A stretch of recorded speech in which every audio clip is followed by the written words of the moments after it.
It is now official. We have launched into a major strike. 11,000 members of the Writers Guild of America have gone on their first strike in 1.5 decades over dispute about the compensation, both amount and type of compensation to writers, and how they've been treated during this major transition in TVs, movies, video games, all of that.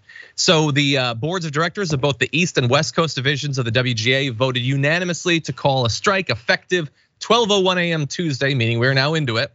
And we're gonna give you more information about what they're hoping to achieve and all of that. We're gonna perhaps debate how long we think this will go, but to be clear, it is almost certainly going to be massive in terms of its impact.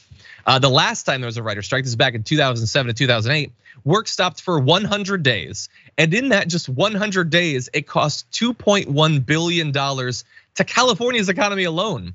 Now, according to the WGA's proposals chart, the Guild's proposals would gain the writers about $429 million in total per year. So actually a small portion of what it's gonna cost the economy if just nothing is being done.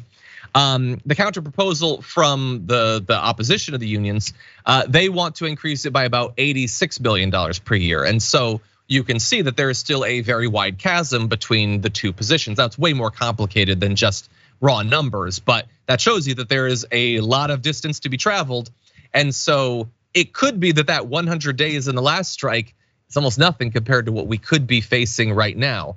By the way, in the time between that last strike and this one, according to the WGA, so bear that in mind, industry profits have improved from $5 billion in 2000 to $28 to $30 billion from 2017 to 2021.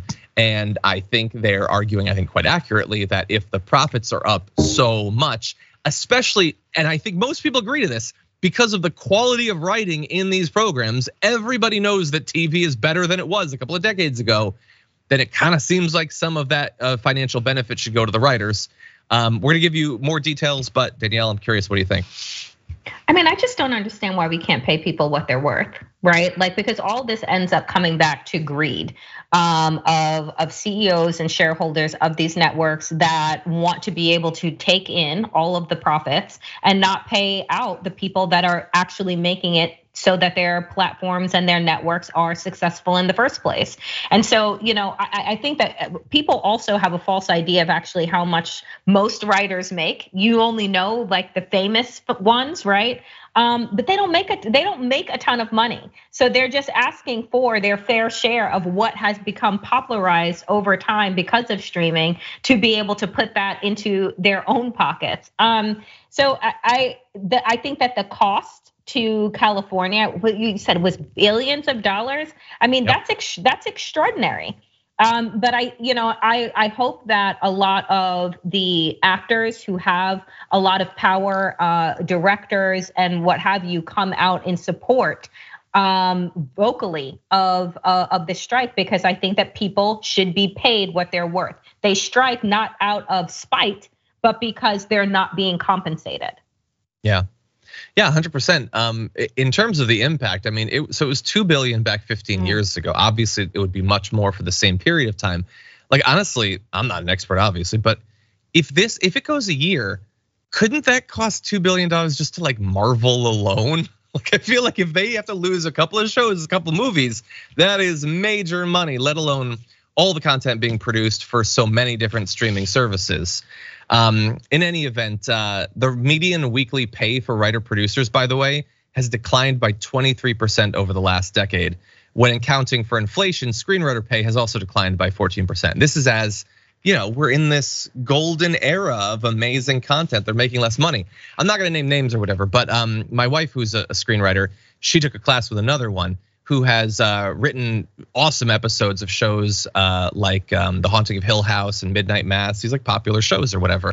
And he showed his class literally his residuals off of those. Like, he wasn't hiding anything. And you can't live off of it.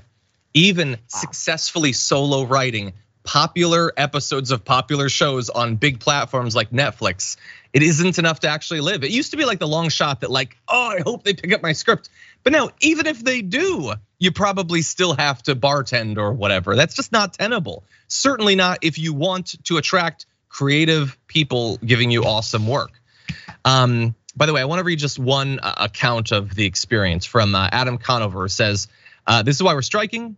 The studios are trying to turn writing into a gig job, eliminating the writer's room, forcing screenwriters to work for free, paying late night writers a day rate. If we don't fight back, writing will cease to exist as a livable career. I mean, they're effectively arguing that for a lot of people, it already is. If you are writing for there's only a couple of those late night shows. If you're writing for one, that's your career. And I don't think that that's unreasonable to ask. It's not a gig, You're not on an app. You're writing for Jimmy Kimmel. You deserve to make some money. I'm not even a big fan of Jimmy Kimmel or whatever, but I imagine the writers are talented and deserve the money.